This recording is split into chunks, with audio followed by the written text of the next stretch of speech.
salah kamu. Ini salah kamu, Ras. Detik-detik istri pergoki suami di tempat bersama wanita, ngaku cuma pelampiasan. Beredar di media sosial video yang memperlihatkan detik-detik istri sah labrak suami yang tengah asik bareng wanita. Istri sah tersebut melabrak suaminya di salah satu tempat asik-asik di kompleks lokalisasi Krian, Ngadiluwi, Kediri, Jawa Timur. Setelah kepergok, sang suami tampak tak berkutik bahkan ketika dihajar oleh istri sahnya. Adapun salah satu akun yang membagikan video itu adalah akun Instagram @faktanegeri. Dalam video tersebut tampak seorang wanita yang merupakan istri sah mendatangi sebuah rumah.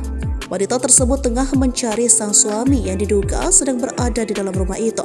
Saat wanita tersebut masuk ke dalam rumah berwarna oranye tersebut, benar sang suami berada di tempat itu. Tampak dalam video, sang suami sedang terbaring di atas tempat. Sementara wanita selingkuhannya itu duduk di atas ranjang. Dengan sangat emosi, istri sah tersebut langsung menyuruh suaminya keluar dari kamar. Saat itu emosi sang istri tampak tak terbendung. Ia kemudian melampiaskan kekesalannya itu dengan beberapa kali memukul sang suami. Sementara sang suami hanya diam dan tak melawan sedikit pun. Ia terlihat santai tanpa membalas pukulan sang istri.